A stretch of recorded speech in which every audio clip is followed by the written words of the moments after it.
Hello, I'm Scott Hamilton, ROCKFILE, back with another podcast for you and your ear holes. This is podcast number 19, Black Sabbath Remasters. I'm specifically going to be talking about Sabotage, Paranoid, and one of my personal favorites, Sabbath, Bloody Sabbath. I'm holding them in my hands right now for notes, sorry. All my podcasts, by the way, are unscripted and live stream of consciousness. I don't really edit them. I put music on the beginning and end, and that's about it. So thank you for putting up with me. That's how I prefer to watch my YouTube videos. It seems like some of these guys that are smart about movies or tech or whatever just get in front of the camera and start talking. I'm sure there are notes on a teleprompter or whatever. Every once in a while I will put up some notes like names if I don't remember the director or the writer or whatever, but I'm pretty good with that stuff, so I do remember. And the reason I'm holding these is for song titles, basically. I'm a little late to the party. In 2016, they released Black Sabbath Remasters through Rhino, which is a division of Warner Brothers Records. I didn't jump on these because I own all the Black Sabbath CDs already. I will get into another podcast at another time, the difference between CD and vinyl. I'm a disc jockey. I work in radio. CDs have just become the norm for me since they came out. It would be nice to have some vinyl of some of my favorite albums. I actually do have original copies of like The Wall and things like that I've saved, but I don't currently have a turntable. I don't currently have a system that properly plays vinyl. So most of my listening is in the car, in earphones, sometimes in the house, but like I said in a previous podcast, I've got a nice surround sound system, Polk audio speakers, Onkyo receiver, that kind of thing.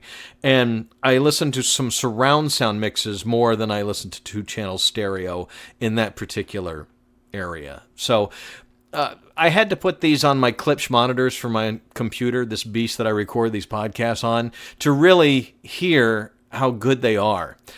Remastering has been going on since the 90s, and in the early 21st century, we got into the loudness wars, where when they remastered something, they just pushed it as loud as they could do. They compressed it and pushed it up to make them louder, not so much cleaner. And that's why I'm a big fan of Steven Wilson and some other guys who have gone in and remastered and remixed classic albums and given them headroom and depth and let the music breathe and just make them sound better up to today's standards without drastically changing them, compressing them, making them louder, so to speak. Matter of fact, some of his mixes are kind of quiet, but it gives you room to turn it up and gives him dynamic range room.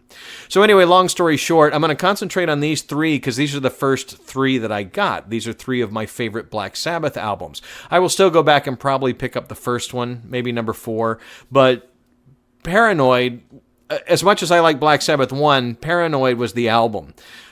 Black Sabbath 1 is classic. It defined their sound, defined what they were going to do, but then became quintessential on Paranoid. That album is just, from beginning to end, a great metal album. There were other bands with that kind of sound, but Black Sabbath gets the credit for basically creating heavy metal, and they kind of did, at least this brand of it, that we have thousands of different kinds of metal now.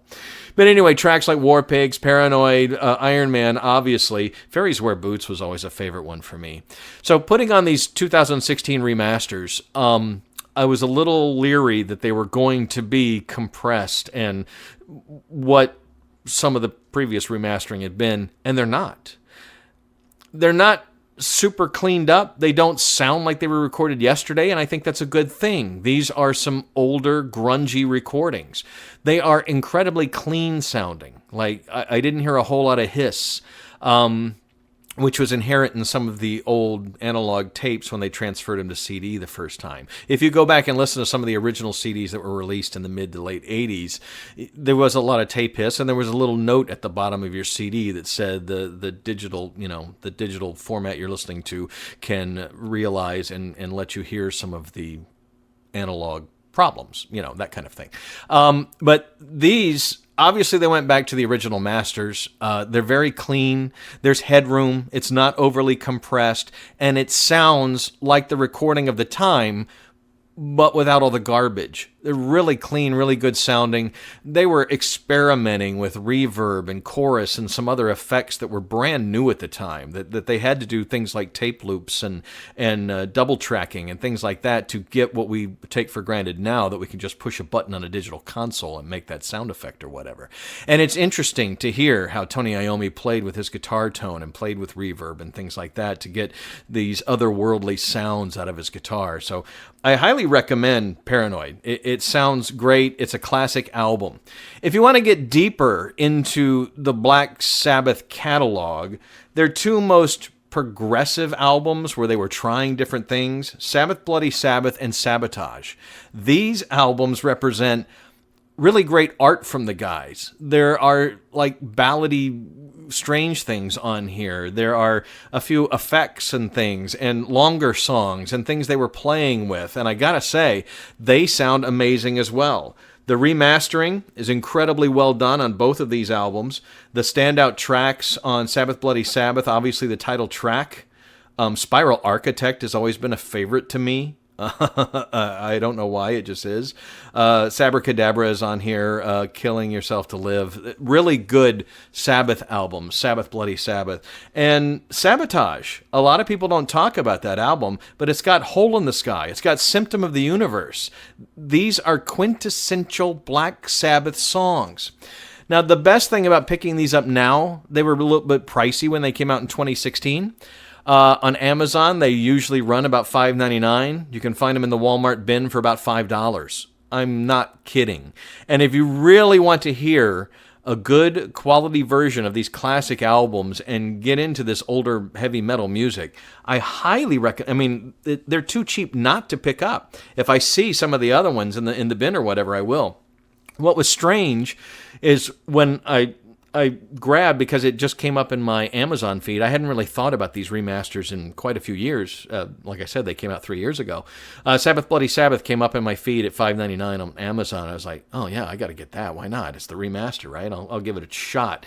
And when I heard it, listened to it, I went ahead and picked up Sabotage. And then I was going to pick up Paranoid. And for some reason on Amazon, Paranoid was $20. I don't know if these are limited edition or whatever, but I went to my local Walmart and they had a copy of Paranoid and they picked it up for $5. So again, there may be vinyl versions. Obviously, these albums were originally on vinyl, so if you can find them in a record store, they're probably a bit pricey. But if you're a CD guy like I am and you really want to hear the remasters and hear these albums sound really great, I would recommend the remasters from Rhino. 2016 was the year they came out. The remastering, I didn't get into all the details on who did the remastering and all that. I'm sure some original engineers were consulted in these because they just sound good. Another thing that's good is the packaging. They've recreated the album artwork. These are all digipacks. And when you open up the booklet, you get everything. You get the lyrics, you get the pictures from the time, you get some stories behind the scenes of how the album was recorded and what they were thinking and what they were doing and the drugs they were doing and whatever. It's actually nice little packages. And if you consider the price, between $5 and $6 a piece, run out and get these things. I mean, really. I'm going to do some more music reviews. Most of my reviews will be of current things, but every once in a while I will find something like this that I think you should probably check out. So if you have a CD player, pick up the Black Sabbath Remasters. You will know that they're remasters. They usually have a sticker on the front that says it's remastered. And if you look at the copyright on the back, it will have the original date, 71 or whatever, and then it will say copyright 2016. You will know that you're getting the remastered version. So Sabbath Bloody Sabbath, Sabotage, and Paranoid, my highest recommendation for audio fans who like Black Sabbath. Pick them up. I'm Scott Hamilton, ROCKFILE. My website is therockfile.com. If you love music, I've got 2 radio stations on the internet that stream 24 hours a day. Very little talk. You'll hear me introduce songs, and that's about it. I want them to be showcases for what's new in the music world, in the hard rock genre on fire, in the prog rock genre on ice.